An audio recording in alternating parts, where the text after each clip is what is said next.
Yeah, tired. Work's been a bit of a dog the last couple of weeks, but I can't complain too much because Christmas is right around the corner, and it'd be nice to have a healthy bank balance just in time for that. Paolo? Exactly that. Yeah, similar, mate. Very busy, but yeah, FPL has been a bit of a shining light of recent weeks, so I can't complain. Absolutely. I always look forward to these chats with you boys every week because it's a bit of escapism, isn't it? You get to just put everything down for an hour or two, as the case may be. And I don't know. I've been doing research for about 6 hours, mate. So I'm sick of FPL. That's why we've got you on, mate. You are the stats, data, and expert analysis. We're just like your two fluffers almost. Fluff me up. So we are going to be chatting game week 11 on this particular episode. We'll be showing you our early thoughts on our game week 11 teams. We'll go over some of the results from game week 10, and we'll chat about some transfer dealings that maybe need to happen over this week. I'm sure we've got to that point now where we kind of know the form of players. We know which ones are the essentials and which ones potentially aren't. Maybe those are a couple of players in there that performed really well early on that have kind of stagnated over the last 3 or 4 weeks that maybe you just need to get rid of. Tiani Reinders, I'm looking at you. Everybody. Yeah, exactly. Yeah. So yeah, let's just crack on with it. I'm going to bring the graphics up for this week, and then we'll have a little chat. As ever, we'll start with this week's top 5 things to discuss. And first at the top of the bill, and I don't know if about you boys, maybe getting a little bit bored about talking about defenders and DEFCON, but game week 10 was a DEFCON dream, really, wasn't it? It was 6 or 7 teams kept clean sheets this week. Yeah, 6 teams. 6. Yeah, we sort of flip flop. Some weeks is quite high on the old cleanos, and then other weeks is 1 or 2 teams. It's not really a consistent. I guess it's a talking point when it happens, because if you got defenders from those sides, I mean, we're looking firmly at Arsenal defenders here, right? Another clean sheet tonight, 8 in a row. Probably the most elite defense I think we've seen in probably modern times. So but there are other teams out there with good defences, as those results will show. And then teams like Brighton, who kept their first clean sheet of the season. Wolves and Forest still struggling for their first. So you wouldn't really be backing defenders from those teams. Just an interesting point, because when it happens, mixed with the DEFCONs and there's some defenders picking up consistent attacking returns too. Again, looking at the Arsenal backline. Defenders are scoring monstrous points at the moment. Yeah, well, they've only got to add goals into their game, which is what we've been seeing this season. All the top scoring defenders are the ones that are putting the ball in the back of the net, alongside keeping the clean sheets and getting the odd DEFCON points. I saw a stat earlier comparing last year's game week 1 to 10 to this year, and 15 defenders got double-digit hauls last year to 45 this year. Wow! So it's a massive increase. It's huge, isn't it? So big at the back has so far paid off for anyone who got on that trend early, for sure. Well, it's definitely the viable setup, isn't it? I think if you got five playing defenders, they don't have to be of any particular value, because there's a few real budget sort of 4.1 defenders in there. But you've got to have 5 playing defenders, I think, in my view, so you can rotate and maybe play 4 most weeks. Yeah. The 45 double defenders on double hauls though. Do you know if that's 45 individuals, or is it just 45? Like, for example, like Gabriel's got double points, maybe 5 or 6. It won't be different players, I imagine. No, I was going to say that would be way too many. Based on the amount of hauls rather than on the individuals. Yeah, that makes more sense. Okay, fair enough. Yeah, but still, it's three times as high as what it was in the previous season. Which is crazy. Well, it shows you where to go, right? It shows you that DEFCON, although it's only 2 points, is the difference maker. Yeah, for sure. I think I saw the same stat as well that showed that the strikers though were fairly similar to previous years. So the strikers have not really kind of like added anything additional. Like the big kind of additional points that you're getting this year is from that back four, back five kind of setup. Well, we're sort of in the pre-programmed mindset of playing three at the back, aren't we? Which is something I think we've got to learn to get out of. When I set my team up on a Sunday evening for the following week, I always start with the three at the back and then look at it and go, why's Senesi on third bench? It's one of those weird things that I've stacked my defence up, and I'm going to have to make some big sacrifices going forward, because big at the back, I think, is definitely here. Yeah, I mean, for sure. Like if you could have seen this coming at the beginning of the season, and you had the likes of Gay, Gabriel, Senesi, Mukiali from like the get-go, you'd be absolutely running away with your mini leagues right now. Absolutely, and the value is in defenders too, because they're the lowest priced players. So you can have a Saka and Haaland, a Salah and Haaland combo with those defenders, because they don't eat a lot on the budget. So it makes a lot of sense. Yeah, I think there's going to be a lot of people clawing for that wild card to come back around in game week 20 now, myself included, I think. I had you written to FPL Towers to get a special one just for you, sent to you for game week 11. Yeah, well, we've got AFCON before that as well, haven't we? So we've got 5 free transfers coming up. So will that be enough? Well, who knows? Not with his 6 African players, probably not. No. So I mean, look, clean sheets are big this year, which is obviously adding to the big scores that defenders are putting in. Obviously, DEFCON is a massive boost to that as well, and I think, my advice, I'm sure Scott and Paul's advice will echo the same. Like, if you haven't got 4 or 5 starting 90-minute defenders in your squad, then that's definitely where you need to be looking if you want to start climbing up your mini league and start hauling in those massive wins and massive points. That's definitely the area to look, I would suggest. Title race is taking shape. Arsenal with another win at the weekend, Paul, against Burnley. Winning again earlier this evening against Slavia Prague in Europe, and as Scott rightly mentioned as well, that is now your 8 successive clean sheet as well. It's an Arsenal record. That is it, an Arsenal record? Even the Invincibles didn't manage 8 in a row. No, amazing, incredible. City and Liverpool kind of faltered in previous weeks, but they got back to winning ways in game week 10.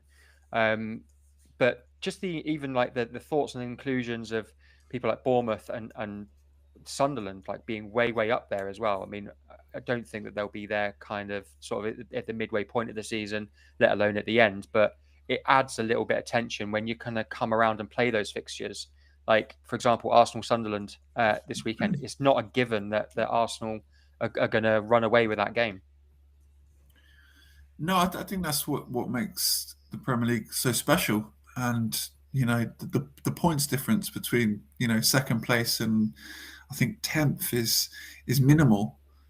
So it takes one result and you can jump up or drop down drastically at the current state of affairs. So every point is really valuable, and I guess that goes back to our discussion whether the Premier League's getting boring, and that's why people are using all the assets that they possibly can to try and get those points.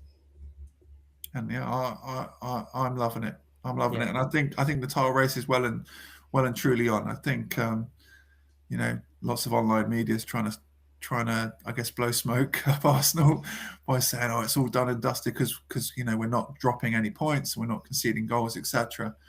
But I don't think City and Liverpool are going to give up easily, for sure.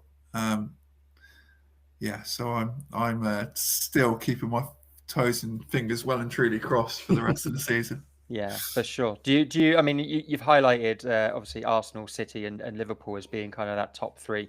Do you foresee like a fourth team from outside of that really kind of upsetting the apple cart at all?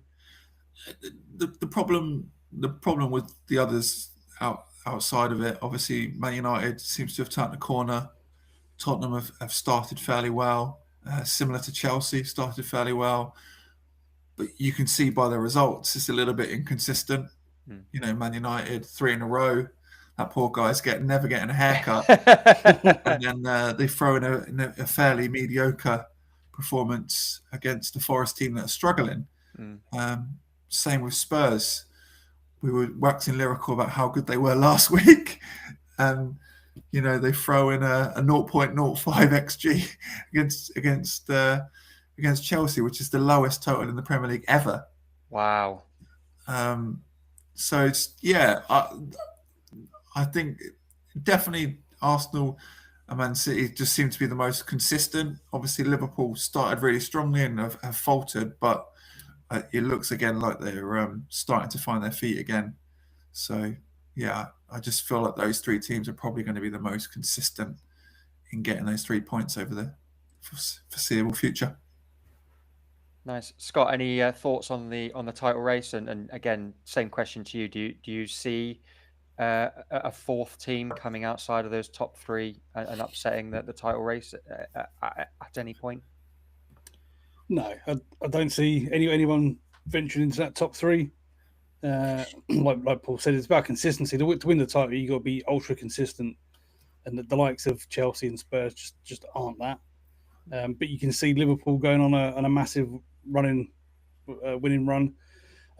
Same with City, and neither side have been at their best or far from their best this the start of this season. So Arsenal will hit a bump in the road at some point because that's just the way it goes. And if Liverpool and City are flying at that point, then things will level out. Come game week 20, you could be looking at level points, and the race is well and truly on. I hate the media, the way they blow it all up. Arsenal do look good. They do look solid and strong. But everyone can see that. Why have they got to be saying that they're going to win the title 10 games in?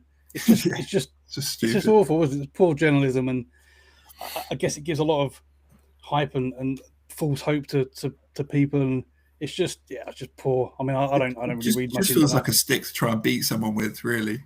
Always, because you're either going to be right or wrong, right? So why not just report the facts? Just report how good Arsenal are and how strong they are, and that and just stick to that for the time being, and let people debate whether they're going to win the title and things without them fueling it first. It's just poor. But no, at this given time, Arsenal look very strong. They're not only not conceding goals, they're not conceding chances. Pretty much, their XGC is hugely impressive. As a unit, as we spoke about for weeks, that the unit is so strong, and they've added a bit of flair into their side as well. Eze and the likes, adding a bit of guile, bit of flair that they've missed in the last few seasons. Long may it go on. But Liverpool and City definitely involved in the run-in. Should be a good run-in, I reckon, Paul. The next 30-odd games should be pretty cool. Yep. Yeah, I just hope we don't get any more injuries.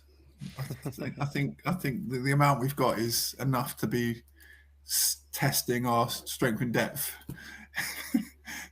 We have no fit strikers again. So. I think that's the biggest difference, isn't it? That's the biggest difference with this Arsenal side as the Arsenal sides in previous years. Like you always have had really strong and solid 11s, but it's only taken one or two injuries to kind of really tear that unit apart. Whereas this year you've had injuries to Saka, you've had injuries to Odegaard. There's now you've got long-term injuries with Jesus. Gabriel Martinelli looks like he's going to be out for a couple of weeks. And again, news that Gyökeres may also not be back in time for the Sunderland game, but hopefully will be fit and ready for the North London derby. But I fully expect that Arsenal now have that strength in depth to be able to fill those gaps adequately with the likes of Trossard and Eze, and I don't know what Havertz's status is in terms of being able to play in lieu of Gyökeres, but you've got these names on the bench that can come off and fill those gaps for you now. I can see old Mourinho being a huge yes. Reinders replacement. We haven't got him on the slides, I doubt, but he could be a huge bandwagon. That's a very, very good point, because it's a trend that we saw at the back end of last season, right? When you had no recognised striker and Havertz was out injured, Mikel Moreno played that kind of number 9, false 9 role, and he did pretty well at it too. So he scored twice tonight, Paul. Yep. Yeah. There you go. Some early thoughts there for game week 11 right off the bat. Mikel Moreno in. Get it done. Talking to strikers, goals are coming from up and down the Premier League, and whilst Man City have a goal scoring problem in the sense of they've only got one player that's actually scoring the goals, other teams in the Premier League don't seem to have that issue. We're going to be highlighting a couple of strikers later on in the episode, but one or a couple that I think we need to talk about, just because of their budget option as well, and it frees up the money to go and spend on a really kind of like top line defense, or have make a Salah Haaland combo team possible. We've got the likes of Danny Welbeck and Thiago at Brentford firing on all cylinders at the moment. Obviously, Thiago failed to score against Palace at the weekend, but had previously had 3 goals in his previous 4 games up to that point. So, he's definitely a man on form as well. Well, the trend in recent weeks has been to get off the strikers, isn't it, Paul?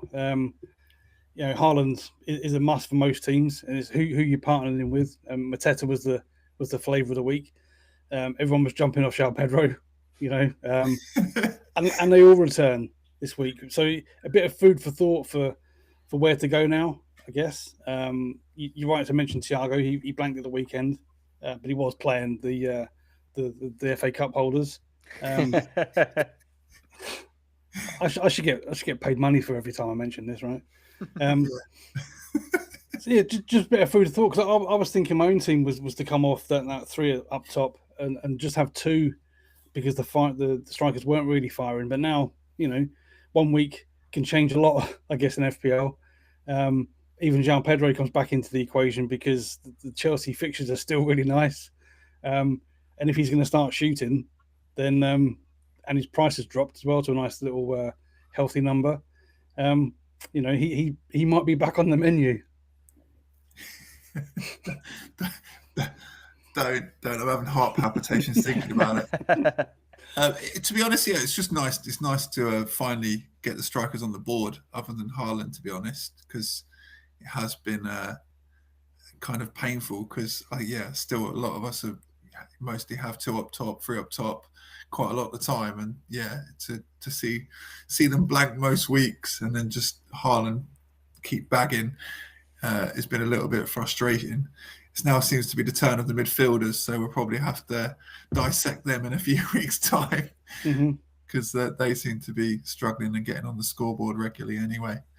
Can you ever foresee yourself playing like a 5-4-1 formation with just Haaland up on his own? I wouldn't go against it, but I think it just goes against that nature of you as an FPL player.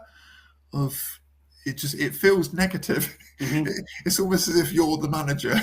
Yeah, you're lining up for a draw or something, with counter-attacking football with Haaland up front.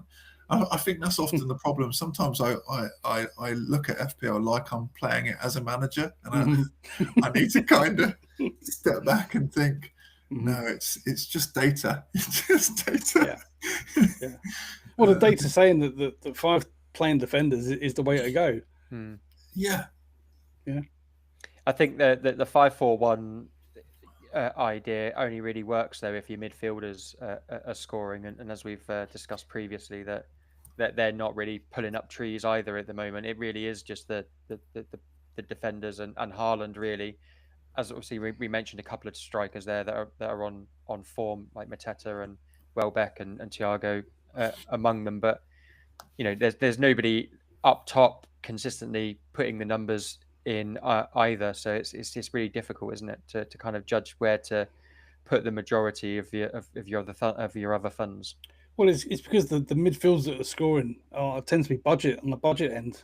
Players like Casado. I mean, I think he's the fourth highest scoring mid in the game at the moment. I mean, who would have thought that?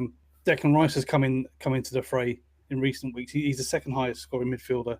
He's a budget option. So it's like these budget options are the ones that are scoring the points. You can spread your fund out in the midfield and have a five budget options if you want, but that sort of makes you very inflexible in the future if you want to go to a premium. If Saka starts to bang, when Palmer returns, if Mbeumo goes off, if you've got a budget midfield, it's very hard to then switch to a premium, which is the position I think a lot of managers are in at the moment. Yeah, that's been the difficulty. Is outside of Semenyo, who's obviously his form has dried up over the last few weeks. That's since I brought him in. The poison chalice of Scott bringing him in. Do you know I have this love-hate relationship with Semenyo for about the last 3 seasons. Every time I bring him in, he stops scoring. And as soon as I get rid of him, it's like he knows. I actually hate the guy. Yeah, no other midfielders are, scoring regularly. Obviously, you've got Salah, who's kind of been consistent-ish. But again, for his price tag, you'd expect more. So anything, Saka and below, you're getting no consistency outside of what we've seen from Semenyo at the start of this season. So that's the difficulty. Is a lot of us would have made our plans around having all those higher budget players of midfielders to get those points, and so far none of them have really come to fruition. And I think that's the difficulty, is then we've had to kind of switch our tactics to either go big at the back or like you did a few weeks ago, Darren, go big up top and risk that route. And with everything in FPL, it's all about timing, right? It's all about getting the timing right. Yeah. For sure. Yeah. Hindsight's a beautiful thing. I don't think Haaland, Isak, and Gyökeres as a top 3 was ever going to work, really. But had to take the risks at the time for the fixtures. Coming back around to strikers, obviously we've mentioned a few times how tactics and play styles have changed significantly this year. Seeing a lot more of the long ball and playing over the press to kind of get around that. And those strikers that we mentioned are definitely benefiting, right? Because the play isn't being bogged down in midfield, and it's not the wingers cutting inside that are scoring the goals. It's those balls being lumped into the box, and it is the number 9s and the old school traditional big men up top that are really benefiting putting the ball in the back of the net. Voltemada is one at Newcastle that's done really well out of that. Haaland obviously. But even just looking at the way that Gyökeres has played for Arsenal up to this point, obviously goals have not been a big part of his game so far, and for FPL reasons that makes him maybe a less of an asset. But from an eye test point of view, he's really like the linking point for Arsenal at the moment. When that long ball goes in or the direct ball goes in, he's the one that's like then pinging it off to Eze. And Saka and the likes to kind of then pick up, and potentially score. I think he had created 2 big chances against Burnley, as well as scoring. Yeah, that was the best 45 minutes of football that he's played for Arsenal so far. Obviously, you can say it's only Burnley, but the 2 big chances, Saka should have buried them. Yeah, and that would have been great for all our FPL teams who've got him, because that would have been 2 assists for Gyökeres and 2 goals for Saka, and they were really good chances. He striker's goal. It was on the goal line, but again, previous seasons we probably wouldn't have had that player there for that knockdown. And it's just a shame. It's a shame really that he's got injured, because I probably wouldn't have transferred him out. I probably wouldn't be planning to transfer him out if that hadn't come about. But £9 million just to sit on my bench for a week, and no guarantee that he's going to be back for the North London derby. It just feels too big a risk of a budget. Yeah, he's got to be a sell now, hasn't he? With that news that he's not going to be ready for this weekend. Yeah, I think so. Definitely for me, anyway. Interesting. It's just that, I guess we'll discuss it when we get to my team. Yeah, I'm struggling to figure out who the right third striker is, because none of them are overly convincing. Yeah, but it's funny because on the socials that I'm heavily involved in, it felt like the Gyökeres owners were looking for an excuse to get rid, but couldn't bring themselves to do it with Burnley and Sunderland back to back. And I think this injury has given them the excuse to do it now, which is a bit strange. Sometimes it works in your favour in injuries. Go back to João Pedro, Paul. That'd be my advice, mate. Oh God! I don't know if I can. Back to the hurt train. Moving on, obviously we've highlighted Wolves drowning at the moment. Pereira sacked, only 2 points on the board in the first 10 games. No news really of an immediate replacement lined up. Gary O'Neill was supposedly the man that was going to come in, but he's turned them down. And talks of talking to the likes of Eric Ten Hag and Robbie Keane and Big Sam. I don't know. Is that actually genuine? Is Sam Allardyce a genuine consideration? Oh my geez. Yeah, so we got a resident Wolves fan in our group. He's quite linked to news surrounding the club, and Robbie Keane and Big Sam are the two they've mentioned quite heavily, which is depressing. I think if you're a Wolves fan, for sure. Because I posed the question to John earlier. Do they hire someone for the remainder of the season just to keep them up, or are they going to invest in somebody for the long term, even if they get relegated, and build something with somebody? And his answer was the board seemingly have no clue as to what they're doing. So he's none the wiser of who they're looking really and what length of time they're looking to bring someone in for. It's incredible, isn't it? Really, you would have thought that if they're going to make the decision to sack someone like that, though, that there has to be someone that's going to come in and you think that's going to turn things around and improve things. The back and forth that you had with John in the group chat about the contract as well is crazy. He signed a 3-year contract, I think, at the start of this season or right at the end of last. He's done a great job when he came in to replace Gary O'Neill. He's done a great job. He turned them around. They look solid. They look very good at the back. And they Wolves. He really tightened them up. So a surprise, really. Although they did lose Cunha and Aït-Nouri in the window, it was still a surprise they started the season so poorly. And John has mentioned for a few weeks that he's lost the dressing room. It seems to be no cohesion with the board. And that contract that John sort of highlighted, that he had a sacking release clause almost, that they don't have to pay compensation if they fired him.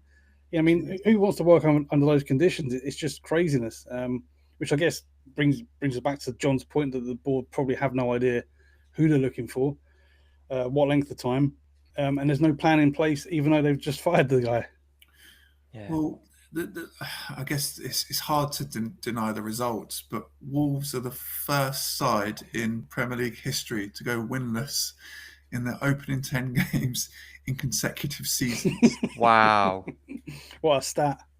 Crazy. So it's hard to argue not to sack him, but also without having a plan, it just seems a bit ludicrous, really. I just feel sorry for those Wolves fans because, it's worth noting. Obviously, I think you put in the chat earlier, Scott, about the team that they've had a few years back. So over the last 2 or 3 years, they have been fairly decimated of all their talent. And I think who they lost? Pedro Neto. Cunha and Aït-Nouri. They haven't replaced. I mean, the big players to replace, and they've tried to do it on the budget and bring in potential. Work, right? Yeah, and hasn't paid off. Hasn't really paid off. I mean, but when you watch Wolves, I mean, they're a bit of an enigma because they actually look quite good on the eye. They're not getting blown away, but yet they're losing games 3-0, conceding 4 chances, and so something's not clearly not working. in the team. Watching them, it just seems to me that they're not doing the basics a lot of the time, because some of the goals they concede are like really scrappy, playground type goals. That you're thinking, come on, guys, just get it out, get it gone, and it's really painful to watch. But yeah, like you say, on the eye they look good, but again they're not creating chances down the other end. They're struggling to get the likes of Strand Larson in the game and Manetzi, etc. Well, Strand Larson was on my shopping list a few weeks ago because Wolves had a nice run of fixtures, but I watched them in one of their matches and they were pretty blunt going forward, but look quite neat and tidy. And I thought, no, I'll invest somewhere else, I think. And he's done nothing since, so it was a good decision. Agreed. Yeah. Well, moving on to player picks. Scott, you kind of challenged myself and Paul to highlight a player and call out a player that we think is going to haul over the next couple of weeks. So pressure's on, I guess, because if we say someone out in public, typically it's the content creator's curse, isn't it? That. So I'll go first. I think I mean it's really easy for me to say anybody playing against Wolves, right? But you're good at this. You're good at picking this left field player. I mean, it was born out of the fact that the 10 game weeks in is pretty set. There are the template players out there. So if you want to move rank, who are going to be these players that you're going to have to get in? And you're really good at picking these sort of types of players. So go on in. Who's your pick? So I got Enzo Fernandez. He is actually my captain this week against Wolves. And as you rightly mentioned about the potential of bringing João Pedro back into the fold, Chelsea's fixtures are really, really nice over the next couple of weeks. I've benefited from watching Chelsea a couple of times over the last couple of weeks. So the eye test stuff is what I'm kind of basing this on as well. Seems to be getting into some really nice pockets of space. Gets a couple of nice shots off from outside the box, and he seems to be in and around the action as well. Him and Garnacho paired up really, really nicely in that game against Spurs. Fernandez almost definitely should have had a couple of assists, for the fact that Garnacho couldn't put the ball in the back of the net. That's going to be my pick. Probably over the next sort of 3 or 4 game weeks, I would certainly expect at least 2 double figures to come in the next 4 game weeks. Well, he's been a bit of a bandwagon for the last couple of weeks, isn't he? I guess you really see the benefit of Enzo if João Pedro plays in the 9 and Enzo plays a bit further forward. But even when he plays in that 8 role, he's still getting forward. He's still creating chances. Good pick. Wasn't really one. I thought you'd go a bit more crazy. Well, but, everybody already knows I'm sweet on Bruno Guimaraes, so I thought that's who you'd go for. I mean, your opportunity to big him up, and you swerved it. Okay. I spent the last 2 weeks doing that, and he's paid me back as well. He's had 2 double figure hauls in the last 4 game weeks. So I would have put money on you going on a Newcastle player, even if it wasn't him. No, I've got my Newcastle triple up, and I'm happy with that so far. Although they didn't perform that well against West Ham, didn't pay off, unfortunately. No. But if I'm looking at like sort of the next 4 or 5 game weeks, Enzo Fernandez would be my pick for me. Okay. Paolo or Scott, do you want to go next? I'll shoot next because Paul's got 2 names. I've got 2. So I'll go next. It's a pretty wild pick. Just watching the Man City game the other day. But you're going to pick it's why I've dived in there because I assumed it was. We can talk together, Paul. Hold hands, right? Yeah, go for it. So Ryan Cherky is obviously a player of huge note in Europe. Been injured since he signed for City. Showed a glimpse at the weekend exactly what he's all about. And if he can stay fit, I think he plays in the number 10 role. And him and Haaland are going to link up because he's such a clever player. And he picked up 2 assists sending Haaland through. Did you see the behind the goal footage of Jerky when he sent Haaland through? He's already celebrating, and Haaland's still got 20 yards to go. Yeah. Thought it was awesome. It's a risky one because what I'd suggest, my verdict would be that you wait on him. Don't get him in yet because they've got Liverpool, Newcastle next 2.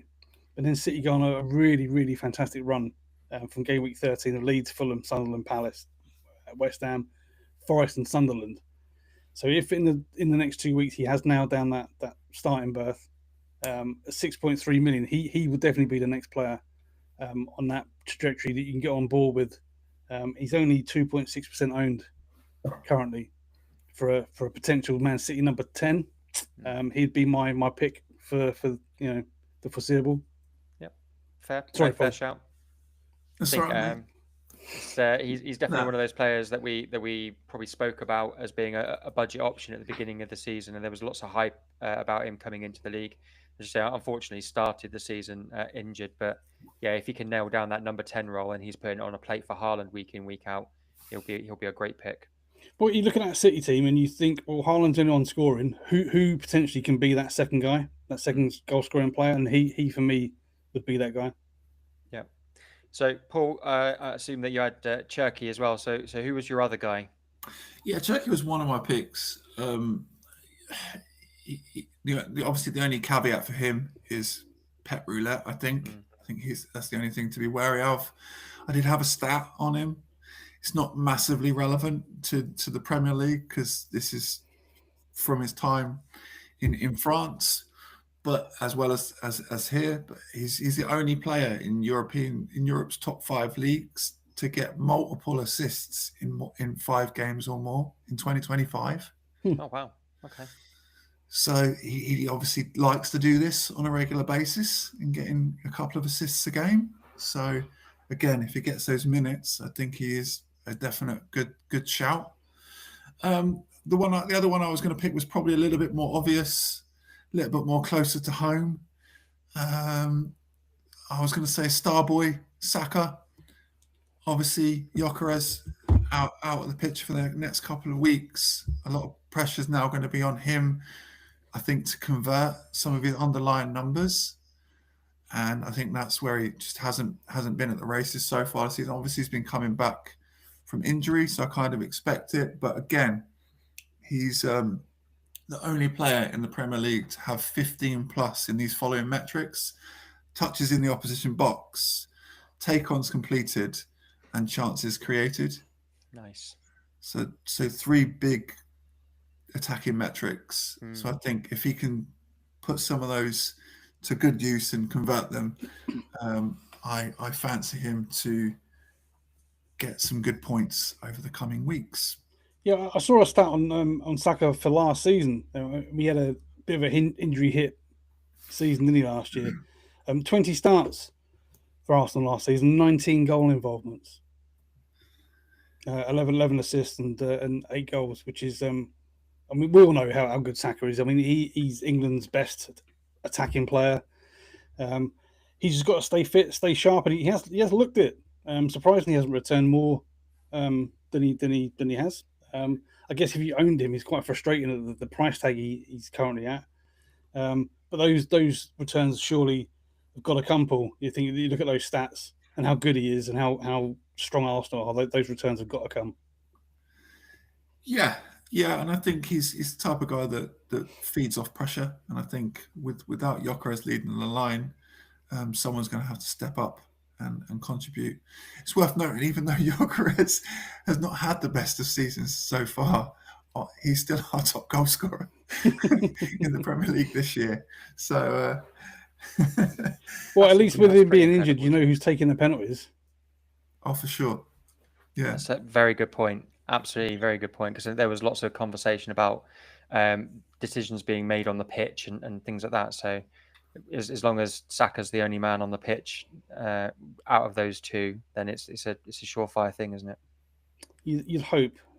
You'd hope he doesn't hand one over to, I don't know, Gabriel or something. Yeah, Gabriel. Raya hasn't made a save in 8 weeks, so he hands it to him. Yeah. Gives him Actually, something to do. on David Raya, I was looking at stats on him actually and how strong Arsenal have been defensively. He's only picked up 1 save point all season. Crazy. That was against Man United, right? It was opening day, yeah.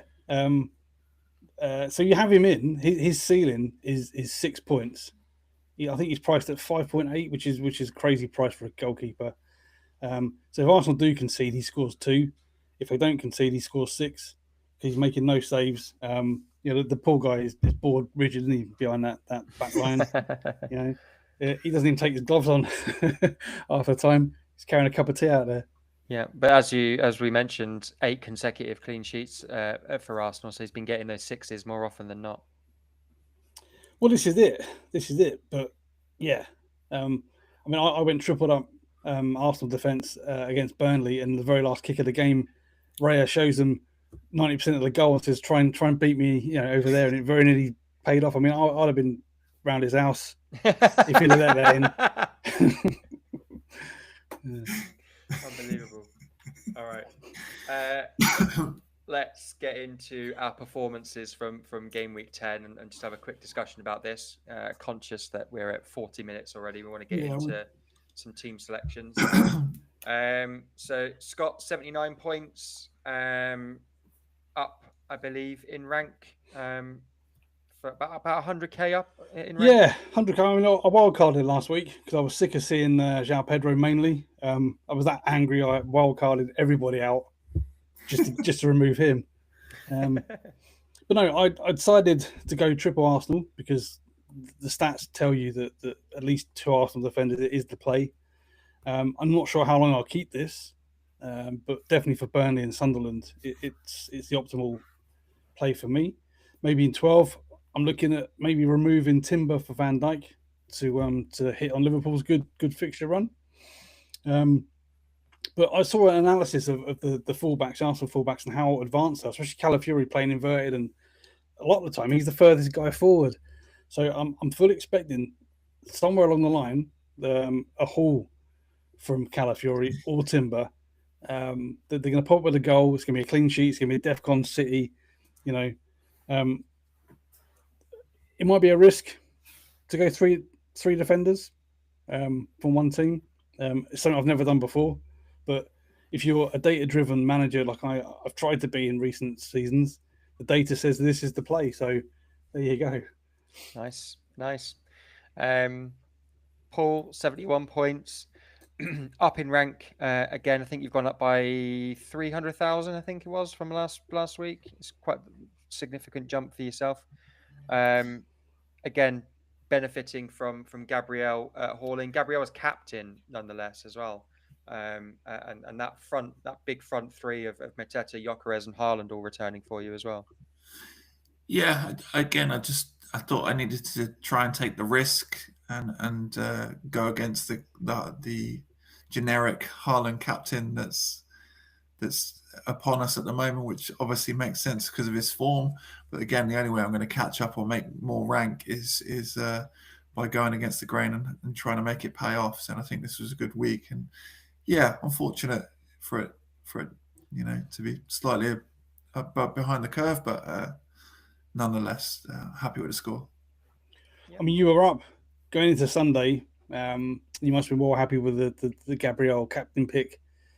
He scores 12 points, and you're laughing, aren't you? And thinking, well, even if Haaland scores once, you're still up.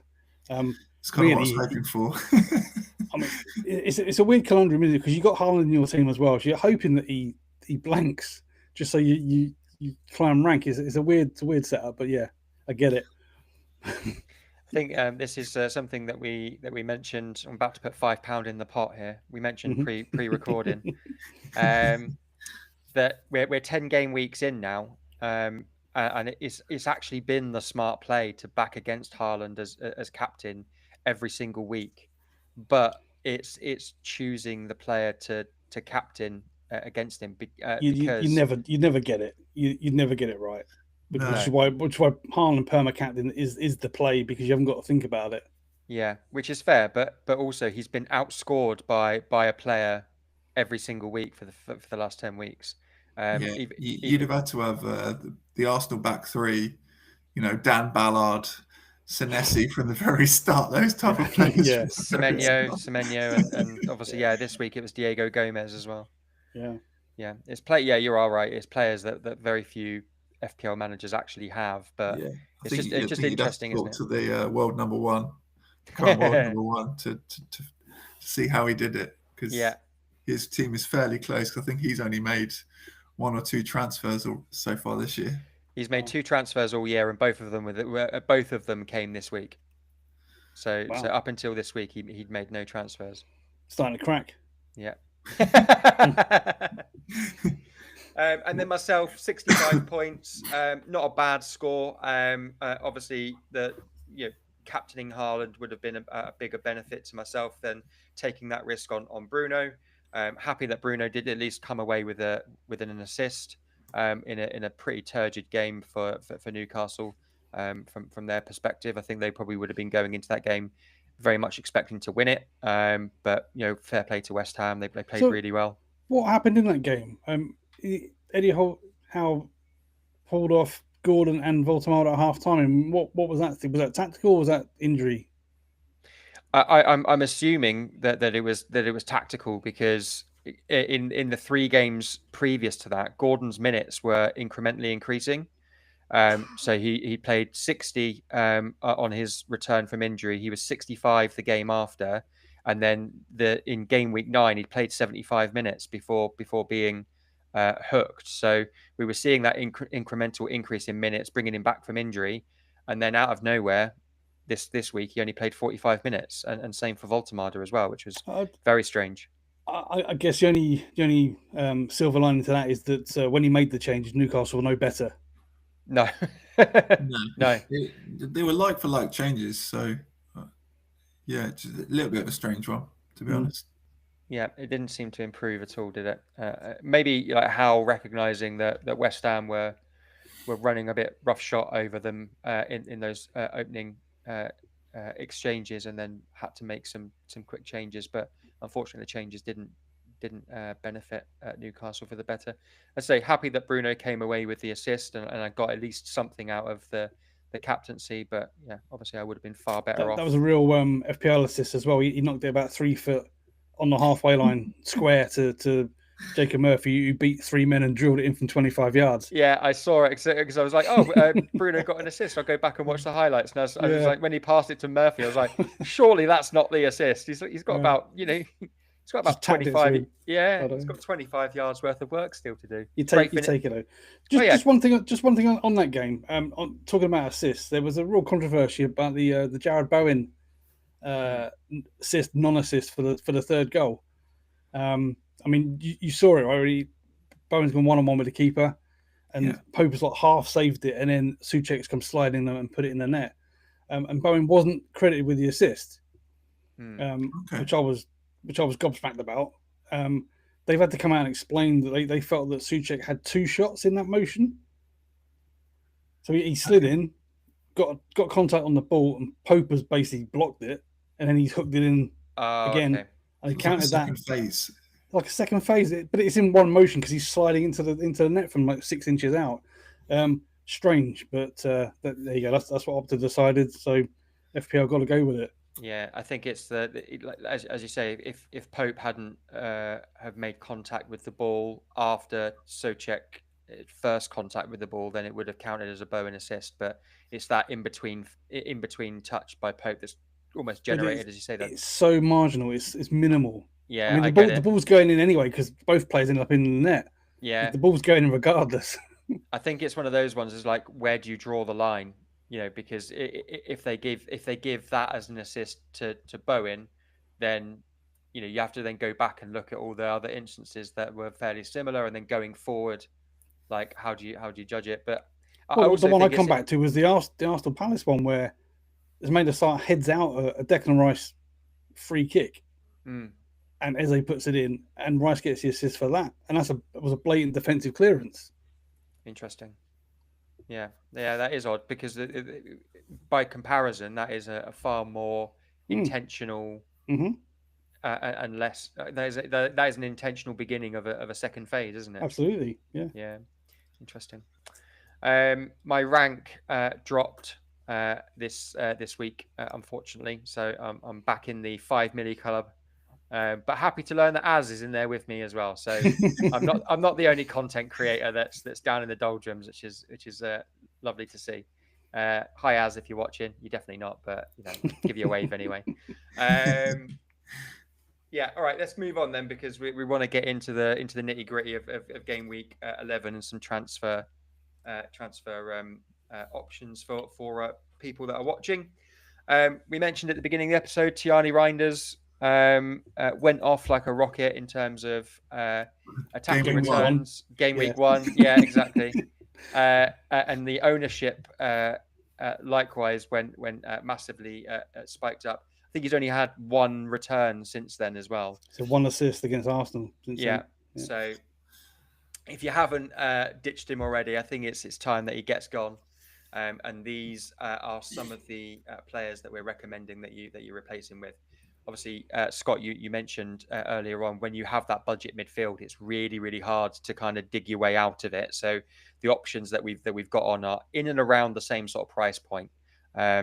There's very little value in us suggesting that you get Salah or Saka or Bruno Fernandes or Mbeumo in to replace Reinders, because chances are you don't have the money in the bank to top up and make that move. So Caicedo, Minte, Gravenberch, Casemiro, Rice, and Jai, Enzo, and Sarr are the ones that we've highlighted. And as I mentioned there, Enzo with Wolves, Burnley double, and then Leeds, Bournemouth, and Everton coming after that Arsenal game is my pick for the player that's going to be hauling the most as well.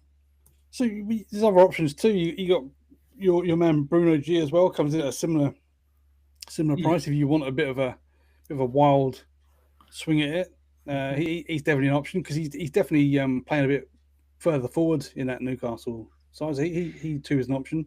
Yep. Not sure the Newcastle fixtures are all that good though, compared to the guys we've got on the screen there. I mean, my pick, if I was still holding on to Reinders, fixture based only would be Ismaila Sarr, still with my number one. The only issue with Sarr is that he only has one route to points, which is goals. He's not particularly creative. He's not on any set pieces, because he invariably has a terrible first touch, and so he's never going to be on penalties or free kicks, because he'd be hitting Rose consistently. But he's so dangerous. He should have returned at the weekend. Got 1-on-1 with the keeper and hit the post. His XG is off the charts. So he, again, a bit like Saka chat that we had, the returns have got to come for Sarr in the next few games. He'd be my pick. Yep. Paul, do you want to highlight any of those players there as one to bring in, or you're going to put your flag in the ground and make a case for any of them?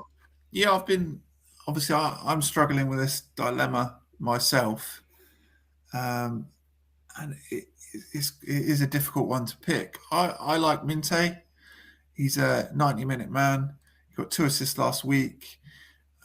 His underlying numbers are good. They're not great, but again, he's definitely putting it on the plate for Welbeck at the moment. So I think his fixtures aren't bad either. Again, they're not brilliant. So that's the only thing that puts me slightly off him. Caicedo, I think people are expecting he's going to keep hauling with goals. And again, he's massively performing his XG with regards to scoring. 0.16, I think I read his XG is Caicedo. So, which is, there's goalkeepers out there with better XGs than that. So I wouldn't be putting my flag in for him to be, putting the ball in the back of the net. Again, he's a bit of obviously a DEFCON beast, but again, they've got Wolves and Burnley. You'd expect them to have a lot of the ball in those games, so those DEFCON opportunities then dry up. So again, for those Arsenal, maybe Bournemouth games, you might be worth having, but again, I see better value, and I guess in the others. For me, I like Rice. again, he's on every single set piece. Our fixture's a little bit mixed, which again would be the only thing that would probably turn me off if I was, a neutral. Obviously, I'm a little bit biased, so I kind of see, we're still going to have corners against Tottenham and Chelsea, for example, and he will be taking them. So, as we've seen, set piece, there's plenty of opportunities from goal. I remember the game from last season against Spurs where lots of people benched Gabriel, and I think he beat him 1-0, and it was a Saka corner and Gabriel header. Yeah, exactly. I remember that game because I backed Saliba 1-0 as the as my bet, and it did not pick the wrong man, didn't I? So I already have Enzo. I'm not really fond of Njai, mainly because he's either bust or he scores. He either scores or busts, and again, it's Everton aren't particularly free scoring, so I don't see them creating enough opportunities for him to haul. So for me, it's between Minte and Sarr.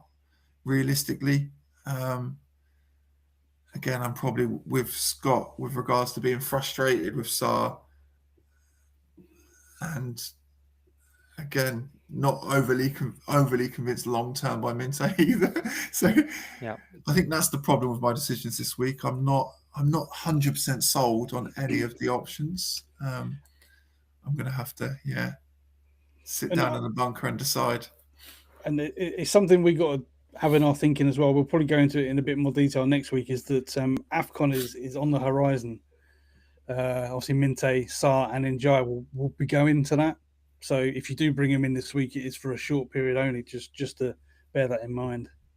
When does that kick off again? So is it 16? 16. Yeah. Okay, fine.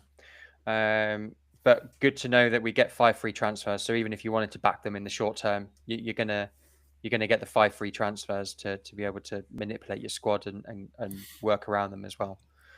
Okay, cool. Let's move on into fixture difficulties and the XG rankings for the last 4 game weeks.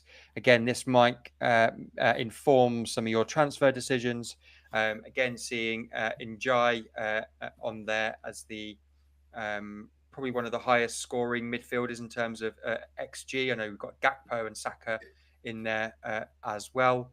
Fernandez is there. So again, two players that we've just highlighted to replace Reinders really, really high up on the attacking threat metrics, which is good to see. And I mean, looking at that fixture difficulty rankings as well, there's some really, really nice runs for a couple of teams coming up. And actually looking at teams that maybe we haven't mentioned a lot over the last couple of episodes. I know there's been a huge amount of frustration with Villa and Ollie Watkins and Morgan Rogers in our earlier episodes, but again, that fixture swing is starting to turn a bit now with Bournemouth, Leeds, Wolves, Brighton in the next 4 games. Villa have turned as well, and they're 4 in a row before last week, losing to Liverpool. Yeah. So their form's turned around as well. But equally, likewise, we talk about Villa facing Bournemouth next, but Bournemouth as well, like their run of fixtures, Villa, West Ham, Sunderland, Everton, obviously got Chelsea in 15 and United in 16. But the current form, you would expect them to give Chelsea and Man United a really good game right now. So some assets there to be had, and Brighton as well, Palace, Brentford, Forest, Villa, West Ham, all the way up to game week 15 as well. So some really solid fixture runs over the next 5 game weeks for some teams where assets would represent really big differentials as well. The one team I'm struggling with is Man United. Again, based on their fixtures, I'm so tempted. I really want to try and get on board, but I don't know which one to pick. And obviously, again, some of their better value, well, their players that you'd want are at that higher end. And I still feel they're a little bit unreliable. I'm struggling to entice myself, and I kind of want to, because my mind's going, look at those fixtures. Surely they're going to come good. Yeah. Well, Ahmad was back amongst the goals in game week 10. Could have had 2 goals as well if it was not for a Murillo goal line clearance. So potentially a budget option to consider. Yeah, it's not bad. Ahmad's a weird one because he's playing right wing back, isn't he? And I just think in my head, in my thinking, you can't be picking a midfielder that's playing in a out of position, but a negative out of position. If he was playing as a number, I don't know, a number 10, I guess it'd be different, but because he's playing wide. Yeah, it's a weird one. I agree with you, Paul. United. I mean, I got Mbermo on my wild card, and he's up to 8.4 or 8.5 now on the. He's had quite a few price hikes. Yeah. Bruno would still be my pick. If you could afford to get to Bruno, he would be my number one, because obviously Burma goes to AFCON as well, which might increase Cunha's minutes, because Cunha out of the 3 is the one that could miss out because of the Sesko, in Burma and Mount 3 they could go with. But Bruno is guaranteed. He's a guaranteed now starter. He's come down in value. I think he's down at 8.9, which is probably maybe still too high. But you know what you're going to get from him. He's on every set play. He gets DEFCON pretty consistently. If United score, he's involved somewhere in the play. He'd be my pick still. Although he's not very. People love to hate Bruno, don't they? He's not very fashionable to own. But I'd stretch to him if I could. Got an assist against Forest as well. So again, in amongst the attacking returns again this week. And he's so good on the bonus metrics because he's so involved in the game that he only takes 1 assist, and he's in bonus territory as well. So, he'll tick over. I think my gut feel is to hold out till 14 and see how their form flows over the next 3 game weeks. I think because that West Ham and Wolves on paper looks one not to miss. Tempting. Yeah, it'd be a nice double, won't it? And I think that as poorly as Spurs played against Chelsea, you wouldn't forgive Spurs turning up at United and putting in a good performance again. And if you've backed United assets there, then you're banging trouble then really early on. Likewise, we had Casemiro on the last slide. Sorry, Darren. We had Casemiro on the last slide, Paul. No temptation there. Again, he's back in the fold. He's got 2 goals and an assist in the last 2 game weeks.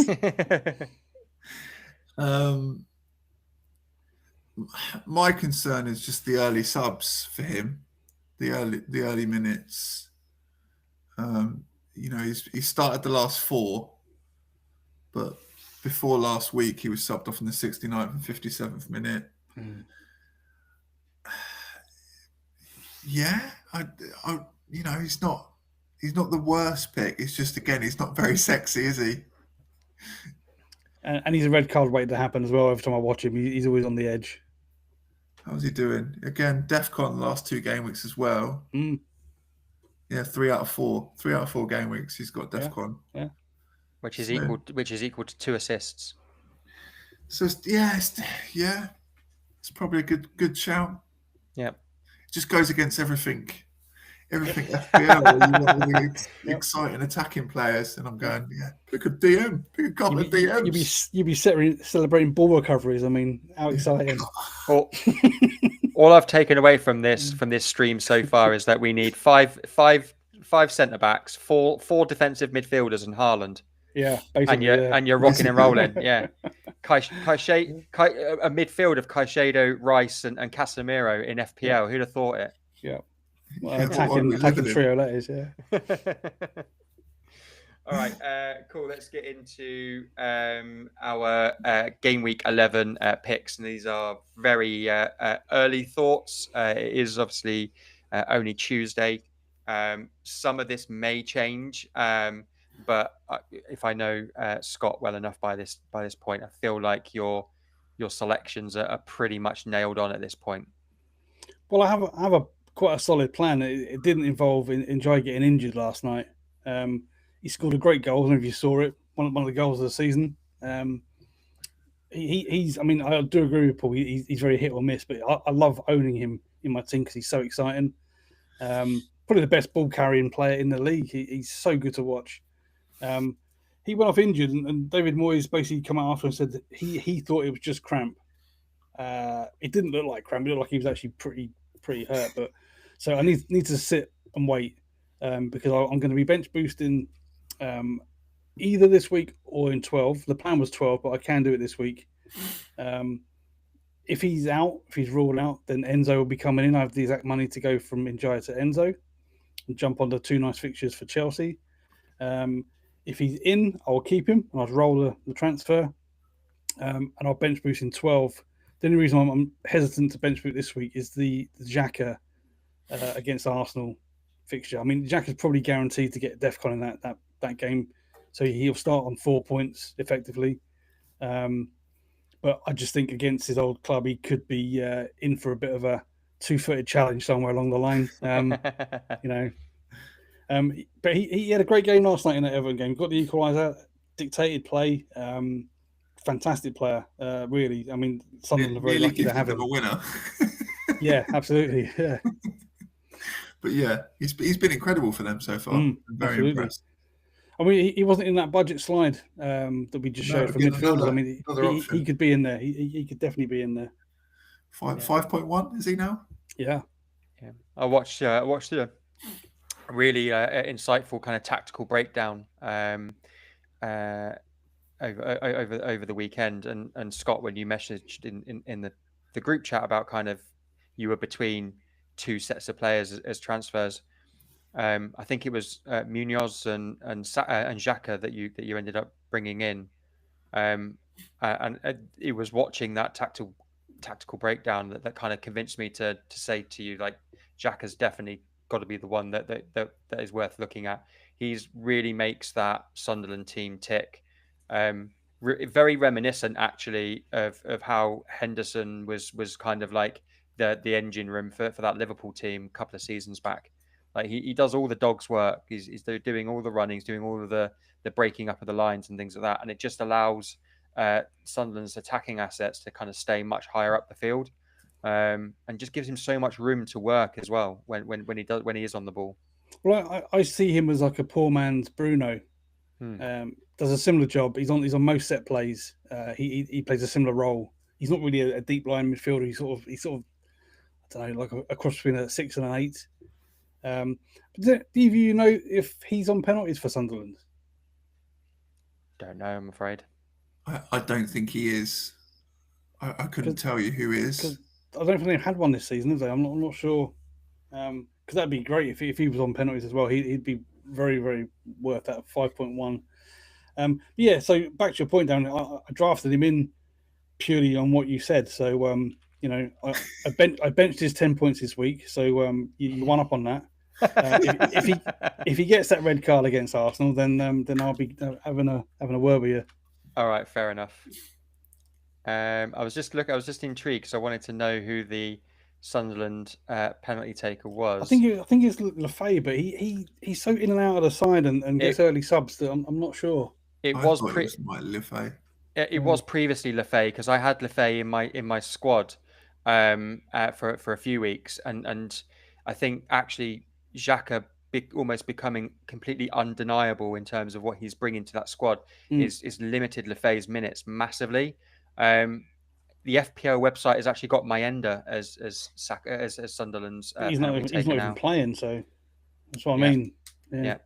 Behind that, I guess it would be Isidore, possibly.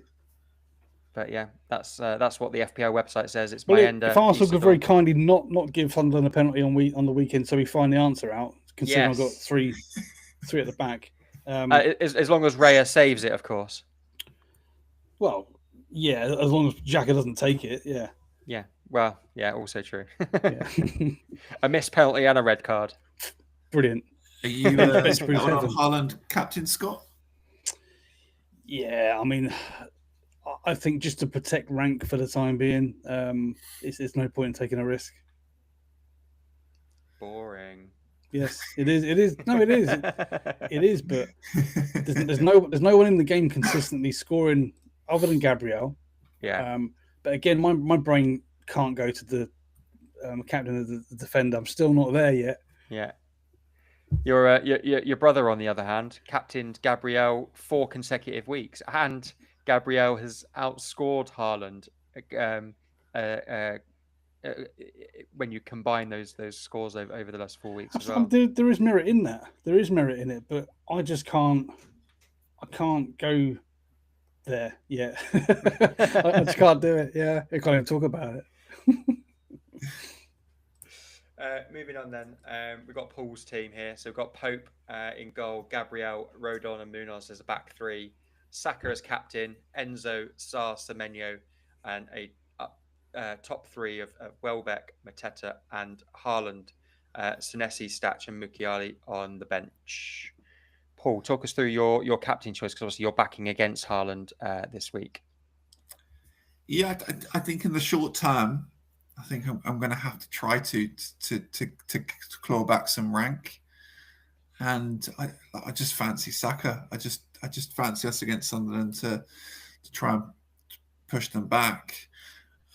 Again, I saw a stat earlier for a team that's been described as defensive so far this season. We've got the most touches in the opposition box in the That's Premier all from League corners, though. I don't think that counts, Scott. It's all them headers. It's all them headers. So yeah, I just fancy him. And again, I think out of him, it's either him or Mateta against Brighton. Really, for me as a potential option. Again, I'm not against Enzo against Wolves, but I think they're probably more concrete to at least score. Do you think it's the week to go against Haaland then, since he's playing Liverpool? I think fixture-wise, it feels like the most obvious thing to do. If you're going to go against him against one of the most difficult games that he's going to play all season. Yeah. There's a possibility that he hauls. There's a possibility he hauls in every single game because of the level of quality that he possesses. But the way Liverpool have been defending wouldn't put you off? No, because again, I guess I go back to Man United in some of these big games. These big games against the top sides, they always seem to be a bit more tightly knit, ding dong affairs where no one wants to, show their cards too soon. No one wants to move people out of place. So, yeah, I imagine Liverpool will kind of try and soak up some of the pressure and hopefully try and get Salah into the game, I guess, would be. Well, they beat Madrid tonight 1-0, Liverpool. Nice. Yeah. So it looks like they're turning a corner. But yeah, obviously Haaland is a different specimen. But yeah, my transfers, I haven't locked them in yet. Still undecided, not fully convinced on the striker. I think that's the main problem for me. I do think Sarr's probably the best value, but with the money I've got 1.5 in the bank, I could get to an Mbeumo and go for a really I could probably get a Thiago, for example, in up front and get an Mbeumo, but I just again, like I say, not 100% convinced on Man United currently, so kind of want to maybe wait and see, but again, not fully sold on the current striker options. And I think Welbeck is the most informed of the available strikers at that budget end. Is the main reason why I've currently got him as the pick. I've seen a lot of content guys basically dead ending that third striker spot and going to an Obi or a Mike Gue and just killing it and putting all the money back into the rest of the team. Would that something you thought of? It's never something I like to play with because I don't know. I just like the option of having to switch your team up, because the problem with doing that is it's only got to take one of those striker injuries or an injury somewhere else, and then you've got to kind of move your team around to try and make it balance again. That's the problem, is going too gung-ho with one end of the pitch leaves you kind of a little bit inflexible if things go wrong. And it's bound to happen. Gyökeres getting injured. It would have been my plan to even probably ditch him. I probably would have held on for another week, potentially held Reinders for another week, and planned for the following week realistically. Interesting. Thoughts on? Well, we'll get on to the thoughts on Gyökeres in a second, because I've gone the opposite way of sticking with him, and I'm happy to have him on my bench for a week going into the international break, and hopefully that he will be back for the North London derby. I got Dubravka in goal against West Ham, hoping that they don't repeat what they did against Newcastle. Tior, Van der Ven, Gabriel as a back three, Bruno G, Gordon, Eze, and Enzo as my captain against Wolves. Haaland versus Liverpool, Welbeck versus Palace, and Gyökeres versus Sunderland is in my starting 11 at the moment, but I'm fully expecting Lacroix to come off the bench at some point if Gyökeres doesn't play. This is very much, I've mentioned this in the group chat before, I've got PTSD from Diego Costa all them years ago. I think it was Antonio Conte that was the manager at the time, would constantly come out in press conferences and say, Costa's injured, and then everyone would like transfer him out, stick him on the bench and everything else like that. And Costa was never injured. Costa was always fully fit, and Costa always scored as well, and absolutely raging. So now I've learned my lesson from that if there's a top player that is quote unquote injured, leave them in your top 11, but have your number one sub as the player that you want to come on. So that's the tactic I'm playing with there right now. So you're basically saying that Arteta's going to come out and say that he's injured, but he's not injured. Is that what you're saying? Maybe. It's mind games beyond mind games, that is. Mind games beyond mind games. Yeah. Gyökeres starts against Sunderland. I'm just going to call it now. If you're going to play that game, I would have Grealish as your first bench guy. That's all. Fair. Yeah. I was between the two, because obviously I never like having attackers versus defenders, and I've got Welbeck in my squad. So even after everything we've been through tonight, the defense is the way to go. Do you ever listen? No. But Lacroix's not. He's, of all the Palace defenders, he's the one that I thought was going to be the one that was going to haul the points, but actually it feels like it's more between Munoz and Chris Richards. So again, Lacroix's time in my squad might be short-lived anyway. Well, I've seen a stat that I put on our group about the teams that have gathered most DEFCON points, and Palace are up there. We're number one because I think we, by virtue of playing the three centre halves, and Lacroix is amongst that. So he picks up DEFCONs pretty regularly, Darren. I think he's averaging like 11.5 per game. So his only difference between him and Gahey is the attacking returns. Right. He hasn't had any this season, whereas Gahey's had a couple. Yeah. And I couldn't really afford Gahey even if I wanted to bring him in anyway, because I haven't got I think I've got like 0.5 in the bank. So I need to.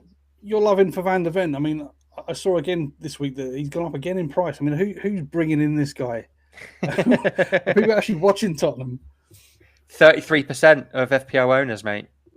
And that's gone up because he's had a price rise already this week. Got to be in it to win it.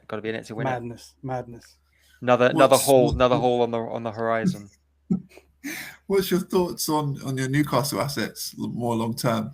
Yeah, I think I again just dropped the ball on this one massively. I thought bringing in Gordon at the time that I did, coming back from injury, getting on him early before, my thoughts were that he was going to haul against West Ham, and then this big, you would see like a big transfer spike, like to get people in, and that would increase his price. So I wanted to get in on him before that happened. But I don't know, it just didn't work out for me. Well, it's good thought process. But Gordon's not had a return this season. I looked into his figures earlier. He's not had a single return in 10 games. This was more of an eye test decision. Sure, So I watched the Newcastle game that he came back from injury. I can't remember what it was. It was game week 8, but he just looked really lively and he was just getting in all the right spots and he was putting the ball on a plate for Voltemade. Probably could have had a couple of assists before now. Had any of those opportunities worked out in his favour, but yeah, it's just one of those ones. Like as you said, good thought process, but just hasn't paid off just yet. But Newcastle as an entity, I've not owned any Newcastle players, and when I watch them, they look very stop-start, don't they? They're not really flowing at all in the league. They've had some good European results, but they look aside in a bit of flux, bit of transition. Yeah, it's just about picking. For me, it's just about picking the ones that I think are going to be consistently bringing those points in. So like Bruno G, for me, he's been the one that's done that. It's been a gamble that's paid off. I just hope that over the next 3 or 4 game weeks, perhaps Gordon can turn things around and be that man as well out wide for Newcastle. I think what will be interesting for me as well is when Visser is back up and running. Like, how does Newcastle's game change, and equally, how does Bruno and Gordon's game change to because Visser's a very different striker to Voltemade. Yeah. But yeah, I'm backing Welbeck again for a second week. Got Gabriel and Eze in there. Yeah, got to be done, mate. I'm afraid. Sorry. Okay. I could transfer Gyökeres out for Mateta just to make you feel better, but it wouldn't make me feel better because Mateta could score 5 goals and you having Welbeck in your team still wouldn't make me feel better, mate. Fair enough. Well, Welbeck's on fire though, isn't he? He's doing great. Yeah, I saw an analysis of his game at the weekend, and for a 35-year-old, he's certainly turning back the clock. I mean, he looks super fit. That's probably as fit as he's ever been in his entire career. Looking sharp and hungry, and talks of an England call-up even. Really interesting. I mean, he wouldn't get anywhere near the starting 11 with the current England squad, but well, I'm not sure. You look at Ollie Watkins not far in. I mean, he could well get in there. Maybe, but if nothing else, it'd be a nice holiday to the States next summer. That's what he's looking at. Yeah. 6 goals in 5 games. You can't complain. No, exactly. Yeah, he's doing incredibly well. It's a bit of a renaissance. After this weekend, it will be 6 and 6. But there you go. You hope. Yeah.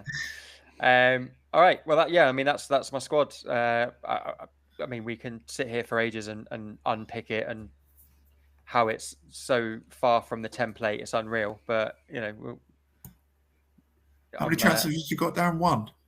I'm rolling into game week 12. Yeah, I'm gonna sit on this Gyökeres one, see the international breakout, and then just see what happens from there. So I have 2 free transfers going into game week 12. I think he will lose value over that time if you're prepared to see him drop in price, because I think the masses will get rid of him. Which is fair, but I'm just hoping that the injury is as short term as they're saying that it is, and that as far as I'm aware of an injury, that Arsenal haven't come out and give a timeline. It's just been reported he's definitely going to miss this weekend, which takes him into the international break. It could well be a long-term injury. No one really knows. Well, I'll monitor the news and see what happens. But it would be lovely to have him back for the North London derby, fit and firing, and with a bit of a rest behind him as well. So showing Van der Ven what it's all about. Exactly. Yeah. Van der Ven will certainly be on my bench for that game, that's for sure. Right. Well, I mean, that is the coming to the close of episode 19 of this season. It's flying by already, isn't it? It feels a bit odd, actually, that we're on the 19th episode, but only the 10th game week. Are you boys enjoying it? The new chip usage, the introduction of DEFCONs. Now, you boys enjoyed the first 10 weeks? Yeah, absolutely. I'd like my rank to be a little bit higher, of course, but the way that I play the game,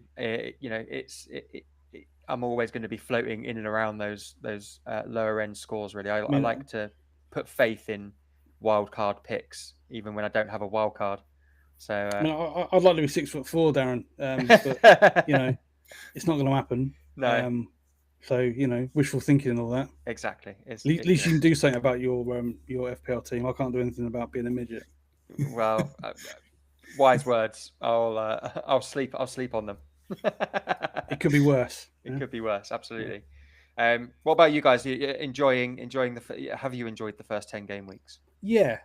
I've enjoyed the more variety we got to pick from. I'm still struggling with this CDM having like a pick like Casemiro we spoke about. I'm still struggling with that. I'm still struggling with having 4 defenders, playable defenders. But I guess I'll be taking where the data tells me to go and just go along with it. But the captaincy pick on the defender, I'm still not able to bring myself to think about. Yeah. Keeps me awake at night.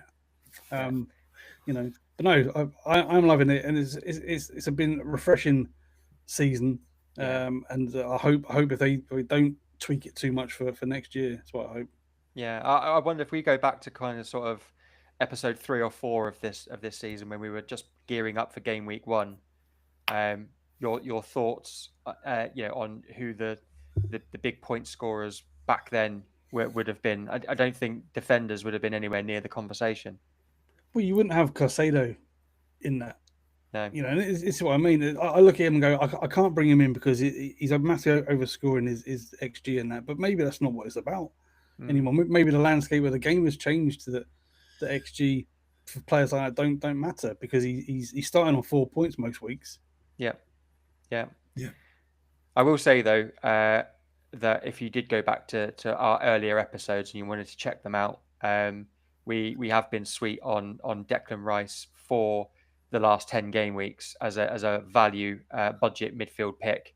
I'm seeing a lot of content creators now just starting to jump on the Declan Rice gravy train, and lots of the media also hyping him up as the next best thing, when to be fair, he's been doing the same job for the last 3.5 years, and nobody's chirped up until now. So it's funny how being top of the league changes the narrative a little bit. It is funny because without the Defcons, I guess he wouldn't be in the conversation at all. His odd assist here and there, his odd goal here and there, it wouldn't be enough to carry him. But just shows the power of the introduction of those bonus 2 points. Yeah, and as you say, it's completely rebalanced the game a lot in many ways. Paul, any thoughts on the FPL season up to now? I've enjoyed it. Yeah, it's just a breath of fresh air, really, to be a lot less template.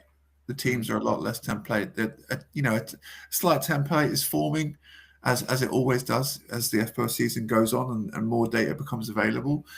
But so far, our teams have been fairly mixed as the season's gone on so far. So, and it's just refreshing, and to see the different top scorers each week. They've been so varied. It's made it really fun. The only difficulty is now we've got way more data to digest and to try and sift through to try and check you're making the right decisions. Yeah, tackles per 90, blocks per 90. Exactly. Set piece goals. The full shebang. Yeah, exactly. We're almost going to have to work for Opta just to be able to get a decent rank every year. If you are watching or are still watching at this point, we really, really appreciate it. Please do drop a like on the video and subscribe to our channel. You can also check out a number of shorts that we do throughout the week, which kind of cut the episodes up into more digestible bits of information for you throughout the week. The only way that you will get that information on your feed is if you subscribe to the channel, get the notification bell on as well. As always, fellas, it's been an absolute pleasure talking to you this week, and I wish you the best of luck for game week 11, and we will catch up next week. Bye-bye. All right. See ya. Cheers. Bye-bye.